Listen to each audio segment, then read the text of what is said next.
Good morning each and everyone. हम पढ़ रहे हैं कैपिटल गेन। कैपिटल गेन में हमने कल पढ़ा था सेक्शन 54 एग्जेम्पशन पढ़ा था हमने, कंडीशनल एग्जेम्पशन।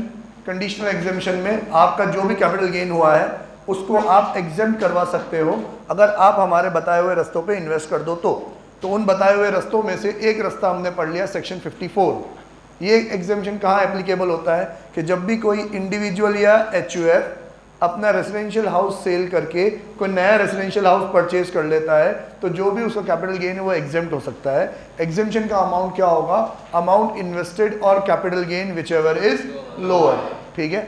अब घर खरीदने के लिए आपके पास कितना टाइम है? सर 2 साल में बना बनाया खरीद लेना, कंस्ट्रक्ट करवाना है तो 3 साल में। सर 2 साल 3 साल तो बहुत लंबा टाइम पीरियड होता है, हिसाब तो हमें अभी 4 महीनों में देना है। तो उसके लिए आप क्या कर सकते हो? Capital gain deposit scheme account में पैसे जमा करा सकते हो। जितने पैसे जमा कराओगे वो डीम्ड इन्वेस्टमेंट माना जाएगा। अब पैसे आपने वहाँ जमा कराए हैं तो उससे आपको घर ही बनवाना है, घर ही खरीदना है। अगर आपने उसका मिस यूटिलाइजेशन कर लिया या अनयूटिलाइज अमाउंट रह गया तो वो जिस साल में मिस यूटिलाइज किया जाएगा उस साल में टैक्सेबल। जब आपके 3 साल खत्म हो जाएंगे अभी भी वो अनयूटिलाइज रह गया तो तीसरा साल जिस साल में खत्म होगा उस साल में वो टैक्सेबल। क्लियर है? आम जिंदगी ये कहती है एक घर के बदले में एक घर खरीद लो, जितना भी है सब एग्जेम्प्ट हो जाएगा। लेकिन मेंटोस जिंदगी once in a lifetime आपको ऑप्शन दिया गया कि अगर आपका capital gain up to 2 crore है तो आप जिंदगी में एक बार चाहो तो 2 घर खरीद सकते हो। दोनों घर का एग्जेम्पशन किसी एक घर के सेल करने पे आपको मिल जाएगा। एक एक करके खरीद रहे हो तो कितनी भी बार सेल करो, कितनी भी बार परचेज करो, एक घर बेचा एक खरीदा, एक घर बेचा एक घर खरीदा। जो नया वाला घर आपने खरीदा है, मैं ज्यादा स्पीड में तो नहीं हूँ, क्लियर है? अगर आपने नया वाला जो घर खरीदा है उसका लॉक इन पीरियड है 3 साल। 3 साल में आप उसको बेच नहीं सकते। अगर आपने उसको 3 साल के अंदर अंदर बेच दिया तो उसके बेचने पे जो पुरानी वाली कैपिटल गेन का एग्जेम्पशन है वो इनवैलिड करार कर दिया जाएगा। और इनवैलिड कैसे करार करेंगे कि इस नए वाले की कॉस्ट में से जितना भी एग्जेम्पशन आपको मिला था वो उसी कॉस्ट में से रिड्यूस कर दिया जाएगा। शॉर्ट टर्म है तो रिड्यूस कॉस्ट माइनस कर दी जाएगी, लॉन्ग टर्म है तो रिड्यूस कॉस्ट का इंडेक्सेशन करके हम माइनस कर देंगे। क्लियर है?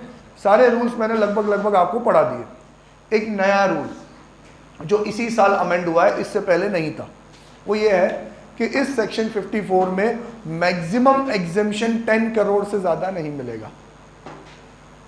आपने जो महल बनाया अपना सपनों का वो 10 करोड़ से ज्यादा का एग्जेम्पशन नहीं दिला सकता आपको, जो बहुत बड़ी बात होती है। 10 करोड़ का घर मतलब बहुत बड़ी बात। आप लोग जो रईसों के भी घर देखते हो वो 4-5 करोड़ में आलीशान चकाचक वाला घर बन जाता है। खैर बनाने की तो कोई लिमिट है नहीं, लेकिन 10 करोड़ फीजेबल चीज़ है। 10 करोड़ से ज़्यादा का एग्जेम्पशन नहीं होगा। तो मैक्सिमम एग्जेम्पशन कितना है? 10 करोड़। ठीक है। अब आपको नोट्स प्रोवाइड कर दिए गए हैं। आपके सिलेबस में जितने सेक्शन है वो इस नोट्स में अवेलेबल है। सेक्शंस और भी प्रिवेल करते हैं, आपके सिलेबस में नहीं है, इंस्टीट्यूट नहीं पढ़ाता आपको। ठीक है। कौन कौन से ऐसे सेक्शन हैं मैं नाम बता दूंगा, थीम बता दूंगा। अभी हाल फिलहाल यहाँ चलते हैं capital gain chart, C enter. तो इसमें सेक्शन 54 पहला वाला कॉलम पूरा रीड करेंगे अपन। तो पहला बोला नेचर, कि क्या चीज़ बेच के आएगा? Transfer of residential house. किस किस को अवेलेबल है? Individual and HUF. और अब यहाँ है पीरियड हेल्ड बिफोर ट्रांसफर, इसको कट कर दो। नहीं sorry period held before transfer को नहीं, इसमें जो लिखा हुआ है ना मोर देन 36 मंथ्स, इसको 36 को कट करके 24 कर दो। 10 long term only, long term को ओनली लॉन्ग टर्म को अंडरलाइन कर दो। सेक्शन में तो ये लिखा हुआ है कि आपने लॉन्ग टर्म रेजिडेंशियल हाउस बेचा हो। ठीक है। पहले के ज़माने में लॉन्ग टर्म 3 साल में बनता था, आज के ज़माने में लॉन्ग टर्म कितने साल में बन जाता है? 2 साल में। तो अब हमारे लिए 36 के मंथ के बजाय कितना है? 24। ठीक है। अब नेक्स्ट इसमें अमाउंट एग्जेम्पशन कि कितने का एग्जेम्पशन आपको मिलेगा। तो उसमें जो पहली 2 लाइन है ना वो कोर रूल है, थोड़ा कंफ्यूजिंग लगता है। आखिरी वाली लाइन में सब कुछ क्लियर हो जाता है। तो पहले आखिरी वाली लाइन पढ़ते हैं जो हमने सीखा है, कैपिटल गेन और amount invested whichever is lower, ये हमने लिखा है। सेक्शन में क्या लिखा हुआ है? If capital gain is less than amount invested then full amount, मतलब पूरा अमाउंट क्या हो जाएगा आपका? एग्जेम्प्ट हो जाएगा। एग्जाम्पल से समझो, अंग्रेजी बहुत कम को समझ में आती है। 50 लाख में घर बेचा, index cost of acquisition 20 lakh, capital gain कितना आया? 30। अमाउंट इन्वेस्ट कितना किया मैंने? 40। तो if amount invested is more than capital gain तो फुल अमाउंट, पूरा कैपिटल गेन क्या हो जाएगा? एग्जेम्प्ट। सेकंड वाला if capital gain is higher than amount invested then difference taxable. घुमा फिरा के बोला कमीनों ने कि capital gain 30, amount invested 25, means capital gain is more than amount invested, तो दोनों का जो डिफरेंस है 5 लाख, वो क्या है, टैक्सेबल। मतलब एग्जेम्पशन कितने का मिला, 25, तो हमने नेट रूल लिख दिया भैया। अब आप क्या करो, वो जो 2 लाइन है ना उसको सिंगल लाइन से क्रॉस कर दो, घोट मत देना, हमें पढ़ाई में आना चाहिए क्या लिखा हुआ है, सिंगल लाइन से ऐसे क्रॉस कर दो पहली 2 लाइन को, और आखिरी वाली लाइन रहने दो कैपिटल गेन और amount invested whichever is lower. Clear है, ठीक है।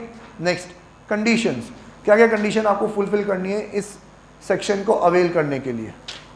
अरे यार चोट हो गई है, तो स्पेस नहीं है हमारे पास, मेरे को 2 कंडीशन और लिखानी थी।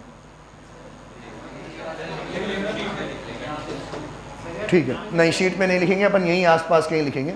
चलो अभी तो ये पढ़ो क्या है। Any residential house property is transferred re invested in residential house either purchase 1 year before transfer. ये मैंने नहीं पढ़ा है अभी आपको, ठीक है, पढ़ना बाकी, स्टार मार्क करने वाली बात नहीं है, ये आज के लिए छोड़ा था मैंने। Purchase 2 year after transfer, house property can not be transferred for 3 years after acquisition और कंस्ट्रक्शन, ठीक है।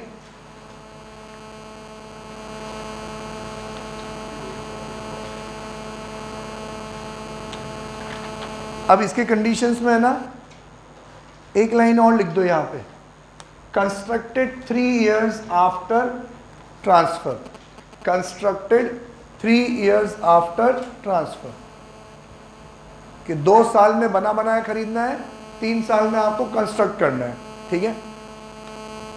अब आओ आप इसके पहले वाली लाइन में जो क्या बोलता है, purchase 1 year before transfer, means मेरा पुराना वाला घर सो एंड सो डेट पे परचेज हुआ था, आज मैंने उसको मेरे प्रीवियस ईयर 23-24 में सोल्ड कर दिया। तो कोई भी समझदार आदमी ये नहीं कहेगा कि पहले पुराना वाला बेच दिया और फिर नया ढूंढने निकले। तो नया ढूंढने निकले तो अभी तो है मेरे पास 2 साल, अभी तो है मेरे पास 3 साल, ऐसे नहीं करेगा। जिसके पास बेचारे के पास एक ही मकान है तो वो क्या करेगा भाई, पहले अपना रहने का ठिकाना ढूंढेगा। तो पहले वो अपना नया मकान ढूंढेगा, वो नक्की हो जाएगा तो पुराना वाला बेचेगा, नहीं तो बेच के जाएगा कहाँ, भगवान भरोसे, ठीक है। तो अब समझदार लोग क्या करते हैं कि पहले नया मकान खरीद लेते हैं, उसका कुछ सिक्योरिटी डिपॉजिट देके वो डील को लॉक कर लेते हैं और फिर अपना मकान बेचते हैं। अपना मकान बेच के जो पैसा आता है उससे वो जो मकान उन्होंने बुक कराया होता है उसके पेमेंट वो कर देते हैं। तो एग्जेम्पशन ऐसा नहीं है कि आपने अपना मकान बेचा उसके बाद में जो घर खरीदोगे उस पर ही एग्जेम्पशन मिलेगा। आपने जो अपना मकान बेचा, बेचने के 1 साल के अंदर अंदर भी पहले भी आपने कोई मकान खरीद रखा होगा तो उसका भी आपको क्या मिल जाएगा, एग्जेम्पशन मिल जाएगा। समझ में आया? इट मीन्स अब नया मकान खरीदने का टाइम पीरियड क्या है मेरे लिए, 1 ईयर बिफोर, 2 ईयर्स आफ्टर, और कंस्ट्रक्शन के लिए 3 ईयर्स आफ्टर। क्लियर है ये? समझ में आया? बिल्कुल वैलिड है, ठीक है। फिर जो नया मकान खरीदा उसका लॉकिंग पीरियड कितना है, 3 साल, ये हमने पढ़ लिया। एक्विजिशन के लिए 2 साल, कंस्ट्रक्शन के लिए 3 साल, ये भी समझ में आ गया। फ्लैट व्लैट बंगलो बना बनाया खरीद रहे हो तो 2 साल, खुद बना रहे हो तो 3 साल। आगे बढ़ते हैं अपन। सर 2 साल 3 साल, अब देखो 1 साल पहले खरीद लिया होगा तो capital gain deposit scheme account में जमा कराने की जरूरत नहीं पड़ेगी। लेकिन आपका इंटेंशन है कि अब 2 साल में या 3 साल में खरीदूंगा, हो सकता है किसी के पास 2 मकान हो, ठीक है। तो अब जैसे मैं कहूँ कि मेरे पापा ने अभी जो पुराने मकान में हम रहते थे वो बेचा नहीं, पर हमने नया वाला फ्लैट परचेज कर लिया। अब वो फ्लैट मेरे को भाता नहीं है क्योंकि वो फ्लैट है, हमें मकान में रहने की आदत है, हमारा ओपन टेरेस वाला मकान था, पेंट हाउस टाइप, तो मेरे को तो भाता नहीं है। तो वी आर कंटिन्यूसली ट्राइंग कि हमारा खुद का मकान हो। तो पापा कह रहे हैं पुराने वाले को बेच देंगे और फिर नया खरीद लेंगे। तो हो सकता है पहले पापा पुराना वाला बेच दें फिर उसके बाद नया वाला खरीदें, ठीक है। तो अब वो बेचने के बाद खरीदेंगे ना 2 साल में, तो capital gain deposit scheme account में जमा कराएंगे और पूरी कहानी आपको पता ही है। आगे रीड कर लेते हैं अपन। If amount not utilise till filing of return under section 139(1), ये 139(1) क्या है, इसको अंडरलाइन करके वहां लिख दो 31 जुलाई और 31 अक्टूबर। ये सेक्शन अपन लास्ट वाले चैप्टर में पढ़ेंगे ये सेक्शन हमें यूँ कहता है कि इस 2 पर्टिकुलर डेट तक आपको रिटर्न फाइल कर देना है। तो 139(1) देख के हम घबराएंगे नहीं, ये रिटर्न वाले सेक्शन है, ठीक है। तो मतलब 31 जुलाई या 31 अक्टूबर। If amount not utilise till return filing date, deposit in nationalised bank under the capital gain deposit account scheme. Sir ये एक सरकारी खाता नहीं होता, बता दिया मैंने, ये अपना पर्सनल खाता होता है, किसी भी नेशनलाइज्ड बैंक में जाके आप खुलवा सकते हो। If deposited and not utilized, unutilized amount taxable as long-term capital gain in the previous year in which 3 years from the date of transfer of original assets expire। अब इसमें एक बारीकी ऑब्जर्व करनी है आपको। मैंने नया मकान खरीद लिया और फिर नए मकान को लॉक इन पीरियड 3 साल के अंदर अंदर बेच दिया, तो अब डिपेंड 2 साल के अंदर बेचा कि 2 से 3 साल के अंदर बेचा, तो शॉर्ट टर्म भी हो सकता है और लॉन्ग टर्म भी हो सकता है। लेकिन मैंने अमाउंट डिपॉजिट करा दिया और उसको यूटिलाइज नहीं किया, तो वो तो लॉन्ग टर्म एग्जेम्प्ट हुआ था, तो लॉन्ग टर्म ही क्या होगा, टैक्सेबल होगा। यहाँ शॉर्ट टर्म्स या लॉन्ग टर्म डाउटफुल है, कुछ भी हो सकता है एज पर सिचुएशन। अगर अमाउंट अनयूटिलाइज है तो वो लॉन्ग टर्म का लॉन्ग टर्म ही रहेगा और उसके ऊपर कोई ब्याज भत्ता भी नहीं लगेगा। मतलब आप यूँ कहो कि सर इस साल में बेचा था, इस साल में मैंने अमाउंट क्या करा दिया, डिपॉजिट करा दिया, अब 3 साल तक मुझे कोई घर मिला ही नहीं, मैं ट्राई करता रहा, तो अब वो अमाउंट क्या हो जाएगा, टैक्सेबल हो जाएगा। तो इसके ऊपर 3 साल का ब्याज लगेगा क्या, मैं कह रहा हूँ नहीं लगेगा। सिंपल, तीसरे साल में वो as a long term capital gain क्या हो जाएगा, टैक्सेबल हो जाएगा। Done. Consequences of transfer before 3 years। अच्छा इसमें है ना, इस वाले केस में इफ डिपॉजिट नॉट यूटिलाइज्ड, इस वाले केस में इन्होंने अनयूटिलाइज अमाउंट लिखा है, आप यहाँ पे थोड़ी सी स्पेस यहाँ लिखो, misutilisation is also taxable. Misutilisation is also taxable, बहुत बड़ी स्पेलिंग आएगी, MIS फिर यूटिलाइजेशन लिखा हुआ है उसमें। Misutilisation is also taxable.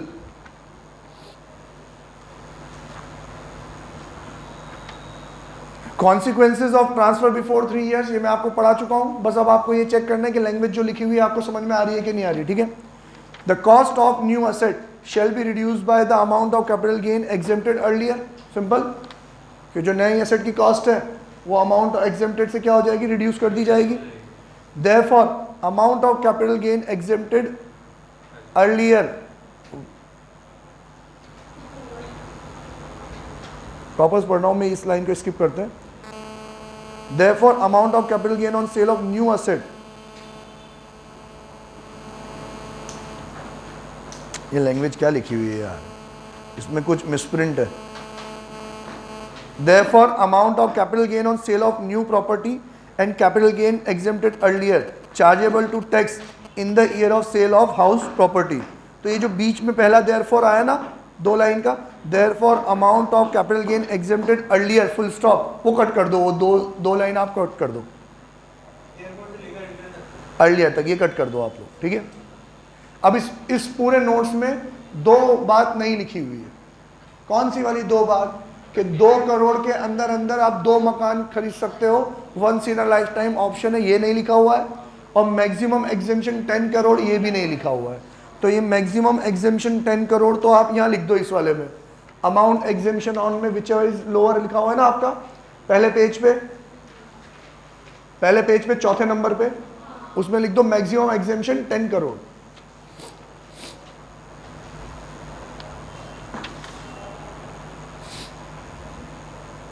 बेटा 4th नंबर पे कॉलम में लिखना 54 के, यहां मत लिखना, इधर इस वाले कॉलम में लिखना छोटा छोटा, मैक्सिमम एग्जेम्पशन 10 करोड़। अब वो 2 करोड़ वाली बात अपन को लिखनी है, ठीक है।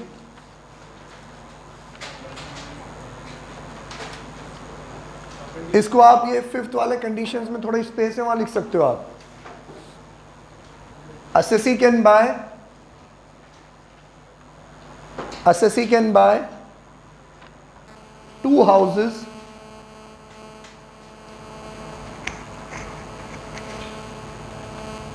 if the capital gain is up to 2 crore. If the capital gain is up to 2 crore.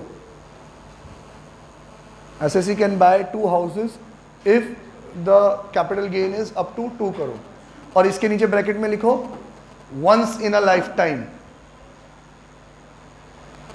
Once in a lifetime. ये सेक्शन 54 हमारा पूरा कंप्लीट हो गया।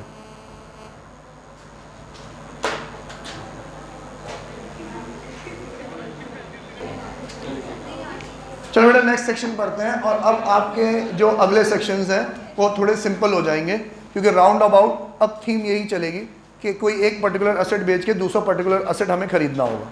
मींस अब सिर्फ असेट्स चेंज होंगे, वो जो 2 साल 3 साल वाली कंडीशन है वो सेम रहेगी, नए असेट के 3 साल की लॉक इन पीरियड की कंडीशन सेम रहेगी, नए असेट को आपने बेच दिया तो कॉस्ट में से एग्जेम्पशन माइनस कर दी जाएगी, वो कंडीशन सेम रहेगी। आपके पास टाइम ज़्यादा है तो capital gain deposit scheme account में जमा करा सकते हो, वो कंडीशन सेम रहेगी। मिस यूटिलाइजेशन और अनयूटिलाइजेशन की कंडीशंस आपकी सेम रहेगी। ठीक है, चेंज क्या होगा? सेक्शन का नंबर और असेट। अब अगला सेक्शन है, ये वाला था सेक्शन 54, बहुत फेमस सेक्शन है, हर कोई यूज़ करता है इसको, सेक्शन 54।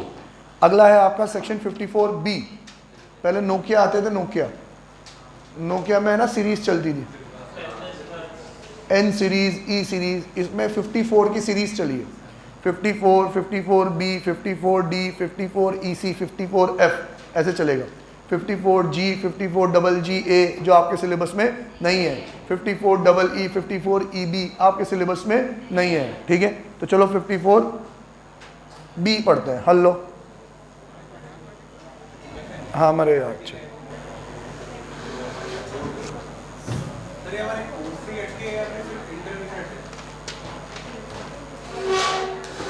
इंटर में नहीं है, फाइनल में आ सकते हैं। Section 54B simple, transfer of urban agriculture land. Rural agriculture land तो असेट ही नहीं है, उसमें तो कैपिटल गेन आता ही नहीं है। अब अर्बन एग्रीकल्चर लैंड आपने ट्रांसफर करी है।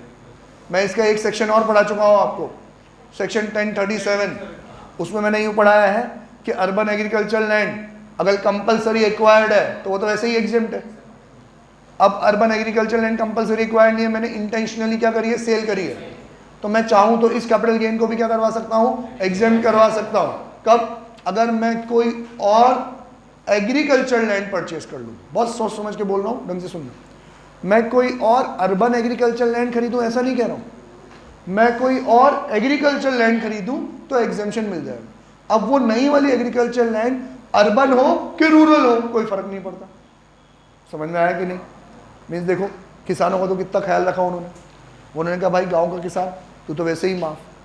रूरल, अब जो 3 गर्ल्स हो आप, वो आप सुन लेना अच्छे से, इसका एक चार्ट भी अपने नोट्स में, वो भी हमें अपन का पढ़ना बाकी है कि एग्रीकल्चर लैंड कैसा पेन कर रखा है।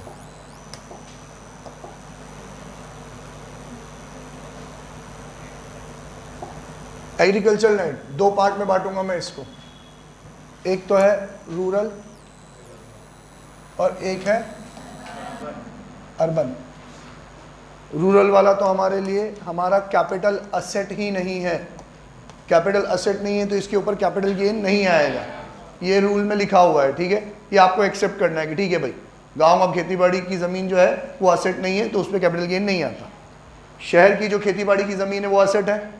अब इसमें मैं भी कहूँगा पहला कंपलसरी एक्वायर्ड। कंपलसरी एक्वायर्ड किसको बोलते हैं? सरकारी कोई प्रोजेक्ट आ गया तो सरकार ने कंपलसरी आपकी ज़मीन ले ली और आपको क्या दे दिया, कंपनसेशन दे दिया, तो ये आपका क्या है, exempt under section 1037, under section 1037। नहीं सर, सरकार ने तो कंपलसरी एक्वायर्ड नहीं किया। ये 1 2 3 कंपलसरी एक्विजिशन समझ में आया क्या होता है? हाँ, सरकार ने जबरन ले ली, आपको पैसे दे दिए, वो पैसे आपके लिए क्या हो गए, एग्जेम्प्ट हो गए। नहीं सर, नहीं ली सरकार ने, तो हमने खुद ने बेच दी, तो इसको मैं चार्ट में से लिखता हूं इंटेंशनली सोल्ड। मैंने मेरी मर्जी से इसको क्या करा है, बेचा है। इंटेंशनली सोल्ड है तो अब मैं कहूंगा बेच तो दी, क्या नई कोई एग्रीकल्चर लैंड परचेज करी है क्या? अगर आप कहते हो कि new agriculture land has been purchase, तो फिर आपका एग्जेम्पशन आएगा 54B में। और आप कहते हो no sir, no agriculture land has been purchase, then it is fully taxable. Then it is fully taxable. आप जिस अर्बन एग्रीकल्चर लैंड की बात कर रहे हो कि एक अर्बन एग्रीकल्चर लैंड बेच के आपने कोई सी भी अर्बन खरीदी हो कि रूरल खरीदी हो, एग्रीकल्चर लैंड खरीदी हो, तो जो बेची वाली है उसमें आप या आपके माँ बाप पिछले 2 साल से खेती बाड़ी कर रहे हो, मतलब ये जो बेच रहे हो आप, ये कौन सी होनी चाहिए? लॉन्ग टर्म होनी चाहिए। क्या होनी चाहिए? लॉन्ग टर्म होनी चाहिए। और ये एग्जेम्पशन भी किसको मिलेगा? इंडिविजुअल को और एचयूएफ को। पार्टनरशिप फॉर्म और कंपनी को ये एग्जेम्पशन नहीं मिलेगा। क्लियर है? तो पहले है ना, आप आपके मेन नोट्स निकालो और उसमें मैंने ये चार्ट बना के दे रखा है आपको, पहले उस चार्ट पे आओ। हेलो, हाँ जी, कैसा गया? सर ने किसी की चेन लूट ली थी।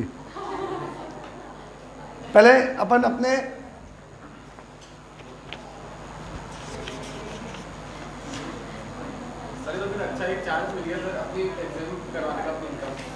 चांस सरकार जानबूझ के ही तो दे रही है भाई। हाँ हाँ हाँ, हो मजा आ गया।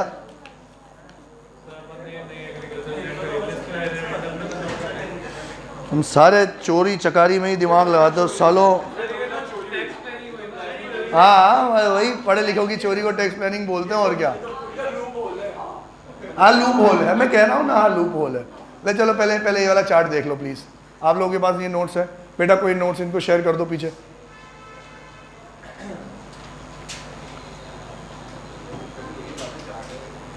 चार्ट मैंने बहुत डिटेल में बना रखा है।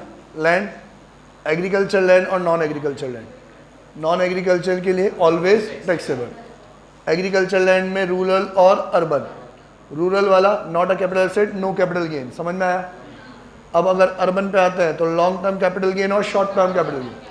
शॉर्ट टर्म ऑलवेज टैक्सेबल, क्योंकि ये जो एग्जेम्पशन जिसके लिए अपन ने चार्ट बनाया है ये भी किसके लिए है? लॉन्ग टर्म के लिए। अब लॉन्ग टर्म कैपिटल गेन में कंपलसरी एक्वायर्ड और इंटेंशनली सोल्ड। कंपलसरी एक्वायर्ड है तो एग्जेम्प्ट अंडर सेक्शन 1037, कोई इन्वेस्टमेंट करने की जरूरत नहीं है। इंटेंशनली सोल्ड है तो exempt under section 54B if new agriculture land is purchase. Underline करो आप एग्रीकल्चर लैंड को और वहां पे नीचे लिख दो रूरल और अर्बन बोथ। तो ये मेन फर्क होता है बेटा। सेक्शन 54B का मेन फर्क क्या है कि जो बेची है वो कौन सी हो? अर्बन हो, और जो खरीदी है वो कोई सी भी चलेगी। ठीक है, अब इस 54B के अदर टर्म्स एंड कंडीशन पढ़ लेते हैं जो सेम टू सेम सेक्शन 54 पे चलेगा।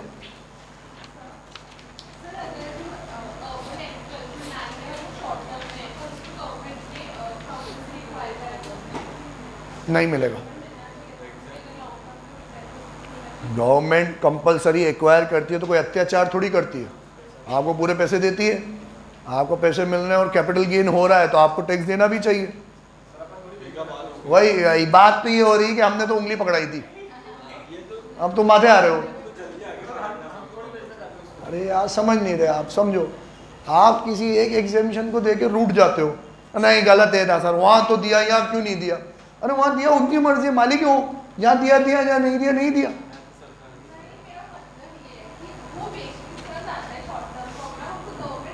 हाँ हाँ, आपका कहना यही है, जो मैं कह रहा हूं वो सही है।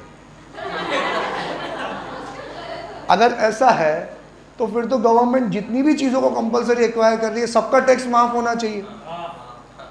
हाँ है ना? तो वो एग्रीकल्चर लैंड की क्यों बात कर रहे हो? गवर्नमेंट अगर हमारा घर मकान दुकान भी कंपलसरी एक्वायर कर रही है तो एग्जेम्प्ट होना चाहिए। अरे एग्जेम्प्ट क्यों होना चाहिए?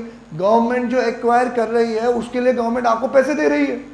लोगों को तो मजे आ जाते हैं इसमें, बहुत सारे लोगों को तो कभी कभार तो पैसे ज्यादा मिल जाते हैं। तो फिर अब जो अरे देना पड़ेगा, कमाई में समाई है, बोला तो सही।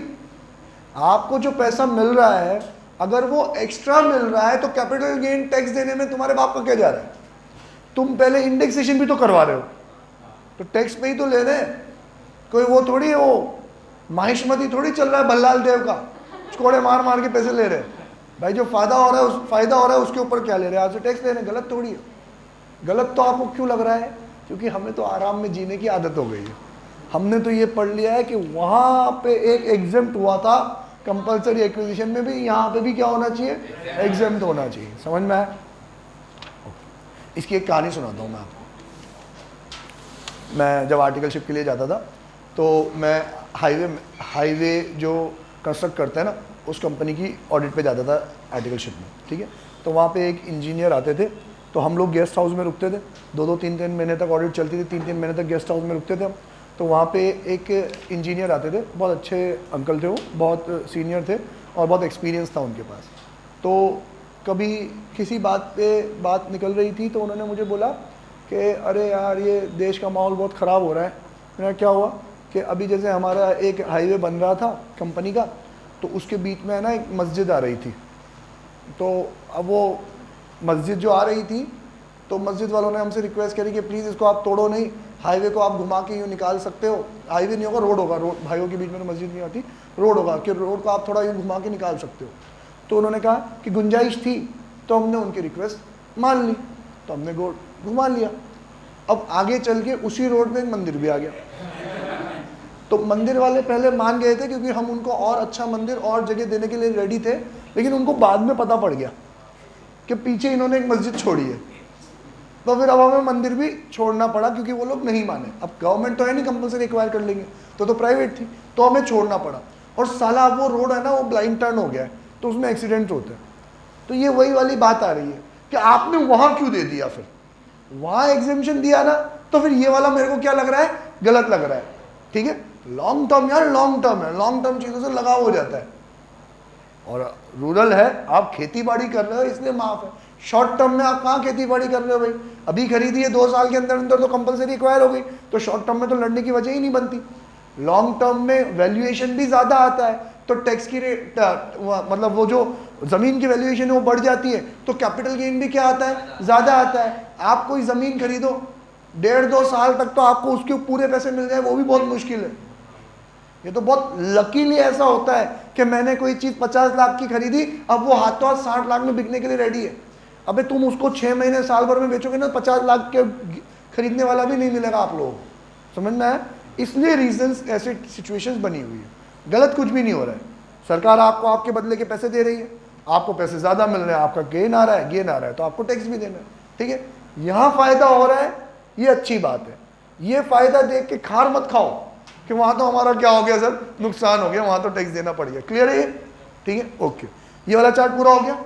अब 54 और 54B में फ़र्क कुछ भी नहीं है, सिर्फ असेट का फ़र्क है। वहाँ घर के बदले में घर, या एग्रीकल्चर लैंड के बदले में एग्रीकल्चर लैंड, लेकिन जो बेची वो अर्बन, जो खरीदी वो अर्बन प्लस रूरल। ठीक है, ओके। तो पहला, transfer of land use for agriculture purpose किसको मिलेगा? Only and only individual. इसमें से तो HUF भी उड़ा दिया। ठीक है, स्टार मार्क कर लो इस वाली बात पे। मोर देन 2 years, दस कैन बी शॉर्ट टर्म और लॉन्ग टर्म, तो ये भी गलत है। तो यहाँ पे शॉर्ट टर्म को कट कर दो, क्योंकि मोर देन 2 years में अब तो चीज़ें क्या हो जाती है, लॉन्ग टर्म। पहले के ज़माने में इसका लैंड एंड बिल्डिंग का ड्यूरेशन था 3 साल, तो सरकार ने कहा था 2 साल में ही खरीद ली हो, बेच दी हो तो भी चलेगा। तो शॉर्ट टर्म भी आता था, लॉन्ग टर्म भी आता था।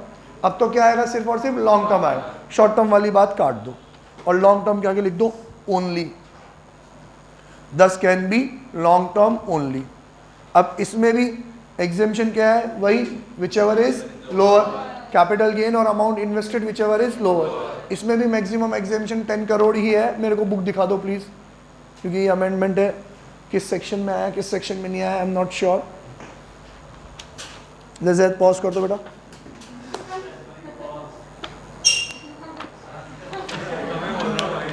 Agriculture land not in rural area used by assessee for his or his parents for a period of 2 years prior to the date of transfer for agriculture purposes transferred. Purchase of agricultural land within the period of 2 years from the date of transfer should not be transferred for 3 years from the date of acquisition of new land. अंग्रेजी बहुत ऐसे टूटी फूटी एक साथ दे रखी है paragraph form में। सिंपल सी ये बात क्या कह रहा है आपसे कि जो ज़मीन आपने बेची हो उस पर आप या आपके माँ बाप पिछले 2 साल से क्या कर रहे हो, खेती बाड़ी कर रहे हो। ये पहला रूल।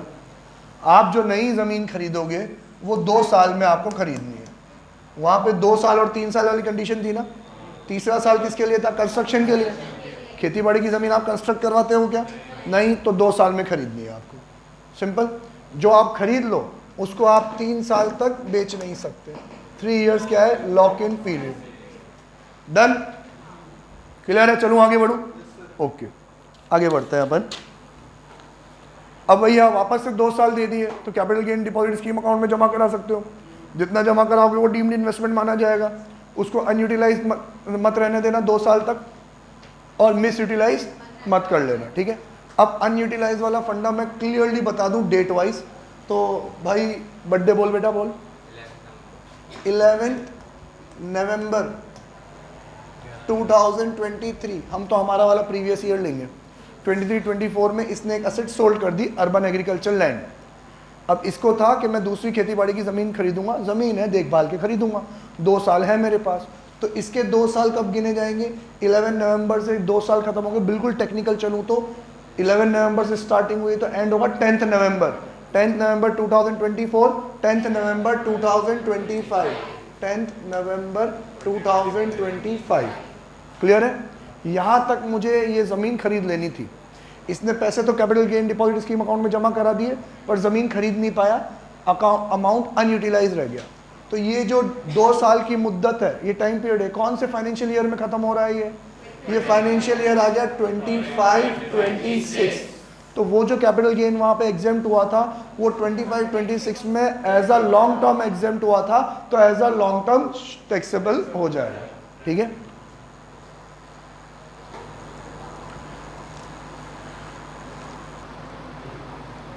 तो इसमें जो 7 वाला है ना, वो पढ़ते हैं अपन। Unutilise amount taxable as capital gain long term, short term को कट कर दो, और short term as the case में बी को कट कर दो। ब्रैकेट में सिर्फ किसको रहने दो? लॉन्ग टर्म को। क्योंकि पहले यार वो 3 साल 2 साल वाली बात है बस, ठीक है। पहले वो ज़मीन जायदाद 3 साल में लॉन्ग टर्म बनती थी, ये सेक्शन 2 साल का था, तो लॉन्ग टर्म भी एग्जाम था, शॉर्ट टर्म भी एग्जाम था। तो जैसा एग्जाम था वैसा टैक्सेबल होता था। लॉन्ग टर्म एग्जाम था तो लॉन्ग टर्म टैक्सेबल होता था, शॉर्ट टर्म एग्जाम था तो शॉर्ट टर्म टैक्सेबल होता था।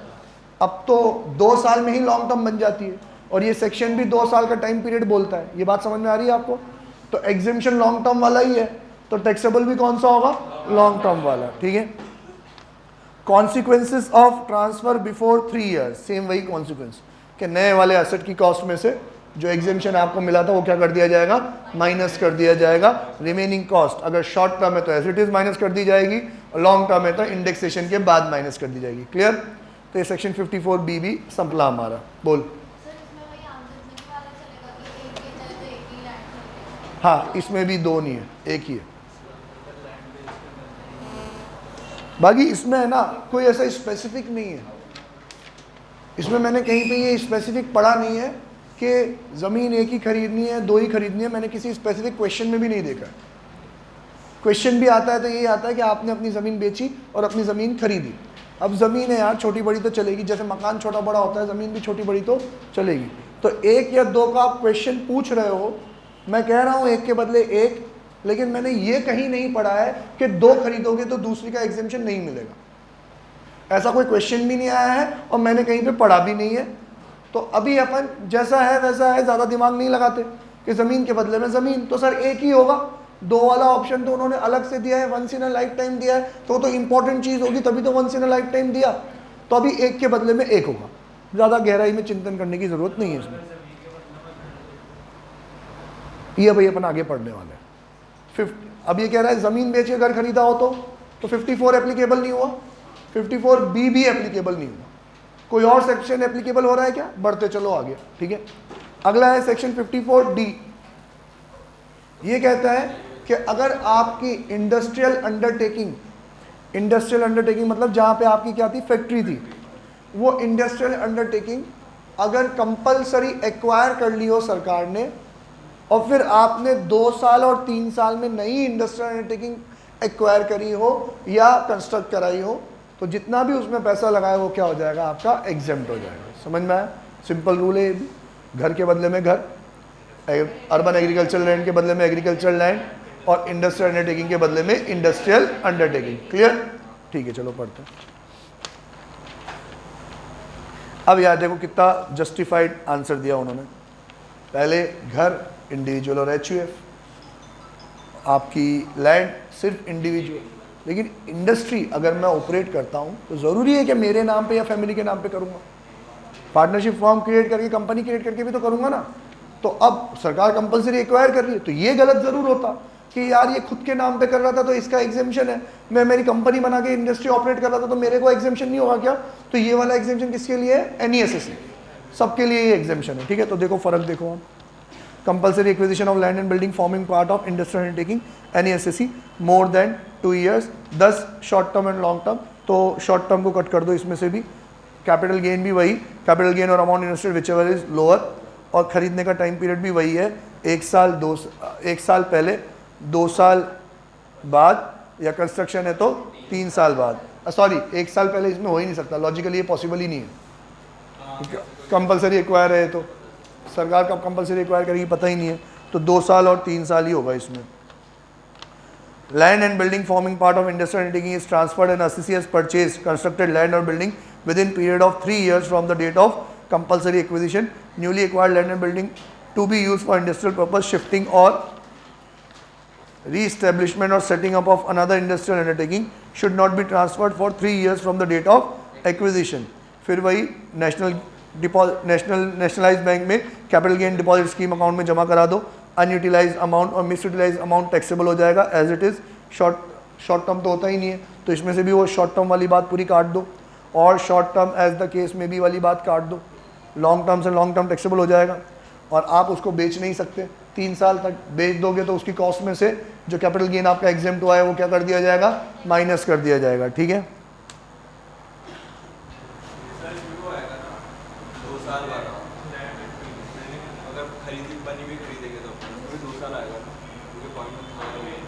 जनरली 2 साल लिखा नहीं है उसमें, तो 3 साल ही मानो आप।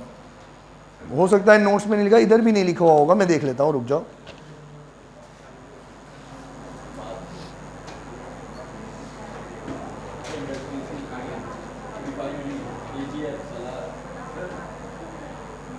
तीन साल ही है इसमें, बनी बनाई खरीदने वाला 2 साल वाला कंडीशन नहीं है, इसमें सिर्फ 3 साल ही है।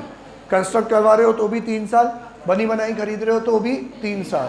पर प्रैक्टिकली इंडस्ट्रीज़ के केस में बहुत रेयर ऑफ द रेयर है कि मेरे को वैसी की वैसी इंडस्ट्री मिल जाए जैसी मुझे चाहिए थी, तो कुछ तो मुझे को उसमें मॉडिफिकेशंस तो करवाने ही पड़ेंगे। ठीक है, तो इसमें डायरेक्टली उन्होंने सिर्फ 3 साल ही दिया है, 2 साल नहीं दिया, लिखा हुआ भी नहीं है, इसने क्वेश्चन पूछा तो बता रहा हूँ, सिर्फ 3 साल है। डन, हाँ लग सकते हैं, आपको 3 साल में बनाना है, जितना 3 साल में खर्चा होगा उतना ही एग्जेम्प्ट है हर चीज़ में। ये रूल हर चीज़ में है। सर मैं घर तो बनवा रहा हूँ ना, अब नहीं बनाया घर 3 साल में तो क्या करूँ, कोरोना भी आ गया, ये भी आ गया, वो भी आ गया, तो जितना 3 साल में खर्चा हुआ है वही अमाउंट इन्वेस्टेड माना जाएगा, उतने का ही एग्जेम्पशन मिलेगा। समझ में आया?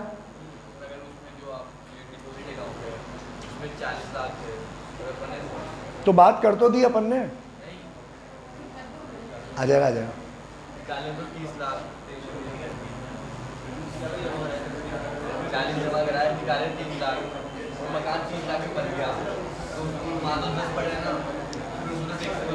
होगा ना, बोल तो रहे अनयूटिलाइज अमाउंट टैक्सेबल होगा ना।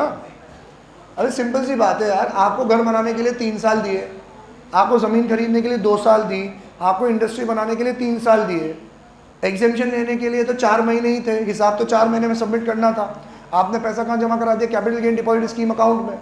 अब ये कह रहा है कि सर, इसके एग्जाम्पल के अकॉर्डिंगली बोलता हूँ, सर मेरा 40 लाख का कैपिटल गेन था, मैंने पूरे 40 lakh capital gain deposit scheme account में जमा करा के एग्जेम्पशन तो ले लिया। अब इंडस्ट्री बनने में तो 5 साल लग सकता है, मैं तो कह रहा हूँ इंडस्ट्री क्यों, घर बनने में भी 5 साल लग सकता है। तो 3 साल में सिर्फ 30 लाख रुपए ही खर्च हुए, 10 लाख रुपए अकाउंट में पड़े के पड़े रह गए। तो इसी को तो अनयूटिलाइजेशन बोलते हैं अपन, कि 3 साल में आपने 30 यूज किए, तो आप कितने एग्जेम्पशन के लिए एलिजिबल हो? 30 के लिए, पर एग्जेम्पशन आपने कितना ले लिया? 40, तो 10 का एक्स्ट्रा ले लिया ना। वो जैसे ही वो तीसरा साल खत्म होगा, वो 10 लाख रुपए उस फाइनेंशियल ईयर में एज अ लॉन्ग टर्म क्या हो जाएंगे? टैक्सेबल हो जाएंगे। समझ में आया? क्लियर है अब? Okay, next 54 EC star mark कर दो, क्वेश्चन आने के चांसेस ज़्यादा होते हैं। 54 के क्वेश्चन आने के चांसेस ज़्यादा है, सिंगल स्टार मार्क करो। 54 को सिंगल स्टार। 54 EC को 2 स्टार, और उसके बाद वाला जो 54F है उसको 3 स्टार, 3 में नहीं 5 डाल दो उस पर। तो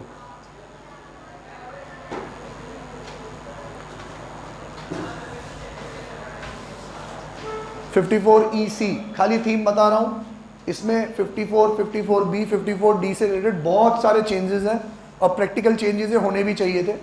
अब ये कह रहे हैं कि आपने कोई सी भी लैंड एंड बिल्डिंग बेची हो, रेजिडेंशियल हो, एग्रीकल्चर हो, कमर्शियल हो, शॉप, गोडाउन, ऑफिस, शोरूम, कुछ भी बेचा हो आपने, कोई सी भी land, industrial, non industrial, agriculture, non agriculture, कोई सी भी लैंड एंड बिल्डिंग बेची हो, आपको जो कैपिटल गेन हो रहा है ये एग्जेम्प्ट हो सकता है अगर आप हमारे बताए हुए रस्तों पे इन्वेस्ट कर दो तो। सर वो रस्ते क्या हैं? 2, NHAI और RECL, और 2 का एडिशन पिछले साल हुआ है, नाम मेरे मुंह पे चढ़े हुए नहीं है।